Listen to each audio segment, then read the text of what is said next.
This is the Baltimore Sports Pub. Here's Terry Ford, Brent Harris, and Alex Woodward. It's another Victory Monday here on Baltimore Sports Pub, October 12th. We break down the Ravens' dismantling of the Bengals. But first, we have to start with our real big story, our actual big story. It's our first sponsor on the Baltimore Sports Pub, Great Eights Memorabilia. Thank you so much for sponsoring the pub. Chris Ruling is a great guy. He is the head of Great Eights Memorabilia, and they have all of your memorabilia needs, and the proceeds go towards a great cause, of course. He wants his business to be known as the memorabilia dealers that care about the community, guys. All I'm saying is, woo, let's hear it for Chris. Woo-hoo! Thank you. Yeah. And just make that check out to Terry, Terryford. Screw you two. I'm done with both of you already. All right. I mean, these are the guys that are behind Moe's Rose, fellas. It's at M&T Bank Stadium, if you're familiar with that. Also, they do a lot for charities. I know they do a lot of donation for cancer charities. I think they've donated over $30,000, which, by the way, is something near and dear to my heart because, as you guys know, my wife's a two-time breast cancer survivor. And here in October, there's a bright light that we shine on cancer and especially breast cancer. And so it's great to have a partnership with a company that cares so much about charities. Yeah, and look, if you need any type of fundraising, online silent auctions, raffles, bookings, player appearances, stuff like that, you reach out to Chris and they can get it done for you. Yeah, and they want to partner with more people to help them with their fundraising needs. They're basically there for the community. So if you need anything, head to great8smemorabilia.com or check out their Facebook page, and make sure to check out the events page, Great Eights Memorabilia. They have all of their up-to-date charity events there. He does live drawings, raffles. They're doing something all the time.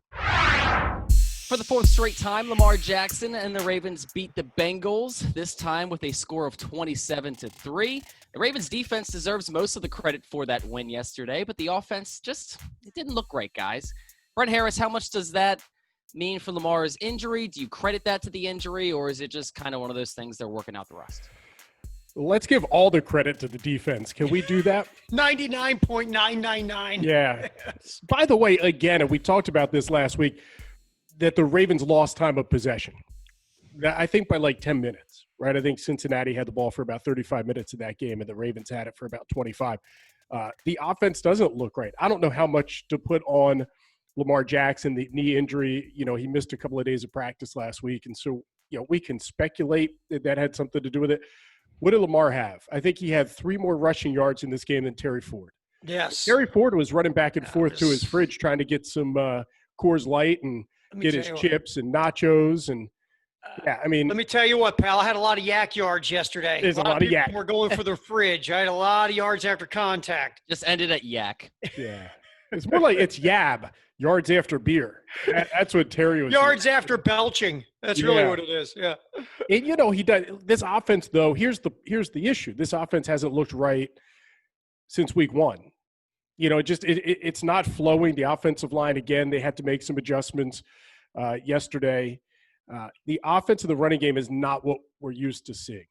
Right. And so I don't know how much falls on Lamar Jackson because I don't know how serious the injury is. I don't know if he was truly limited or this is just another poor performance from the offense. And look, it's hard, to criticize a team that just won a game 27-3. But let's be honest.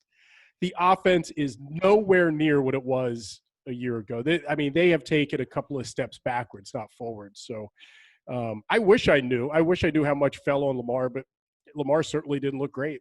It's funny. Coming into this year, I didn't expect them to be the record-setting juggernaut they were last year. I mean, and then look, I get fans, and everybody wants to compare to what they did last year, but I'm trying not to do that. What I just try to do is, are you a good offense? Are you productive? Are you efficient? Are you effective? And first of all, to Lamar, I don't know how much the injury played into yesterday, but he didn't look right. He wasn't attacking the defense with his legs. There were times where he had opportunities that Lamar typically would take off, and he just stood there and stood there and stood there and stood there. And either there was a bad throw, a bad decision, or a sack or something. He didn't look right yesterday. Now, again, was that the knee? Maybe a little stomach ache. I don't know. It's the cold and flu season. I got no idea what's happening. But there's a bigger thing here. This just isn't yesterday, right? Right, guys? To your point, Brent, this isn't just a one-game kind of thing. This offense has been off all year, and I'm not comparing it to last year setting records. I'm just saying in general, it's not consistent. Every now and then they'll get a big play or they'll have a drive here or drive there.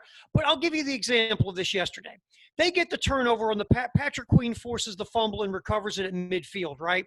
Ravens get the football, short field. The Bengals are terrible against the run. Terrible. They give up 5 yards a carry, about 160 yards a game. Everyone has run on the Bengals this year. What do the Ravens do? This great run team, pass, and they turn the ball over on downs. I'm watching this thing going, what the hell? We go back to the conversation, Friday, guys? This is the week you get back to running the ball and punching somebody in the face. The Ravens threw it 37 times. That's not punching anybody. They punched themselves in the face a lot on offense yesterday.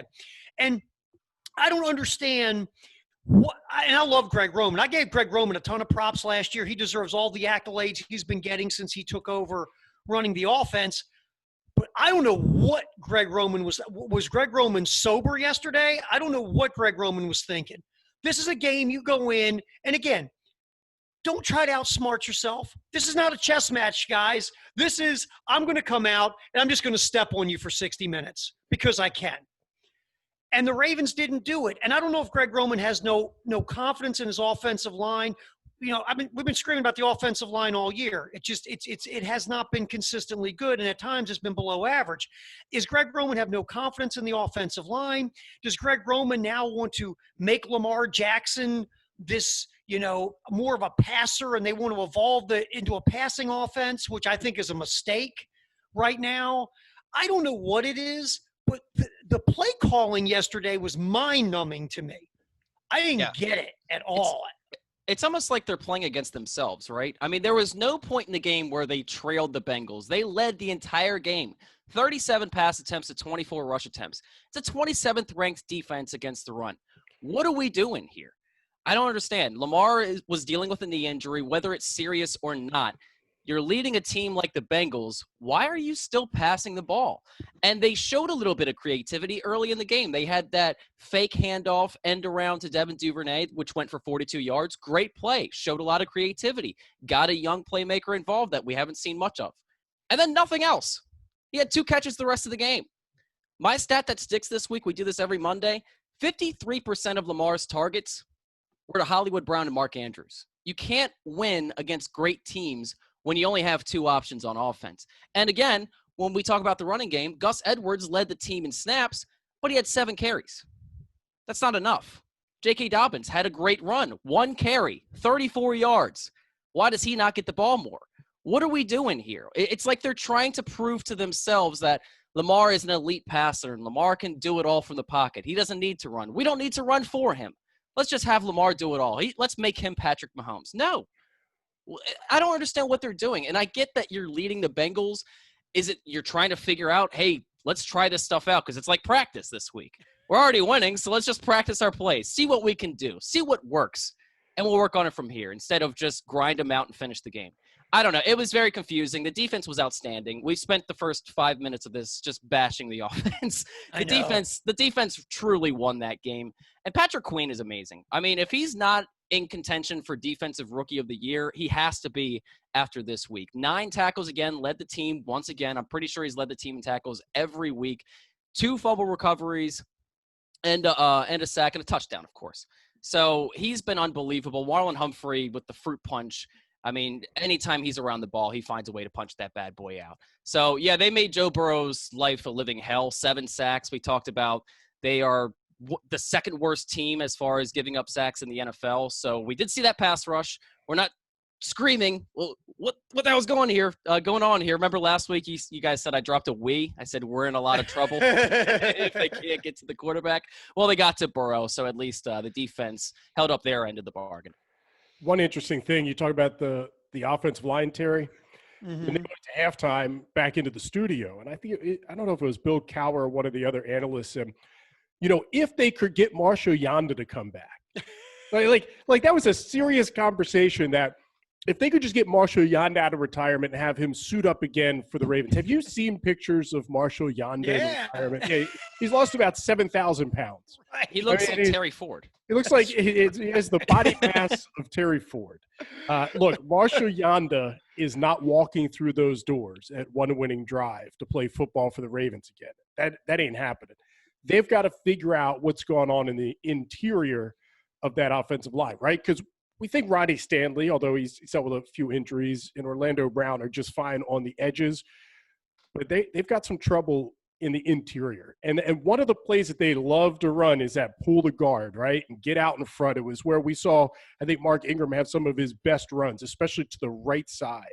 Bring that guard, pull, pick somebody up, and Ingram hits the hole. So the offensive line just isn't there. I mean, that's the biggest thing. And it ain't going to be Marshall Yanda, right? That ship has sailed. They've got to figure out what they can do with who they have on this team. You know, it's interesting you brought that up because Patrick McCarry and Ben Powers rotated at right guard yesterday. Not sure if you guys picked that up. After the game, they said offensive line coach Joe Delisandris, that was his idea. Maybe that's why they didn't run the ball, because they didn't have consistency at right guard. I don't know. From my understanding, as an offensive lineman, it's easier to go forward than go back and try and defend the pass rush. Yeah, and what the Fluker, right? I thought DJ Fluker might be there. Why are we not playing this DJ? You know, DJ Fluker has the experience and has a pedigree. And I know they're trying some of the young guys out over the last couple of weeks. But, Terry, why not DJ Fluker? I don't get that. Here's a stat for you. Here's a number one. The number of plays DJ Fluker contributed in yesterday. He played one snap, if you look at the snap analysis. I don't understand it either. Obviously, this guy went – remember, all we heard about in the whatever you want to call that training camp or that preseason period was DJ Fluker, right? Lost weight, did this, did that. You know, he's a guy that's got – you know, a past resume of some type of success, or at least being a solid player. And I don't know what's going on with DJ Fluker. I don't know what he's done. I don't know who he's made mad.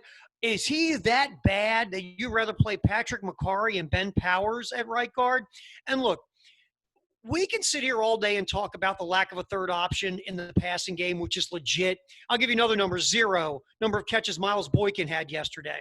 We can sit here and, you know, discuss Greg Roman's play calling and what in the hell he's doing and why you're throwing the ball so much. We could talk about, was Lamar hurt? Why is Lamar back to side-arming passes? We can get into why Lamar can't complete the ball deep down the field on the outside.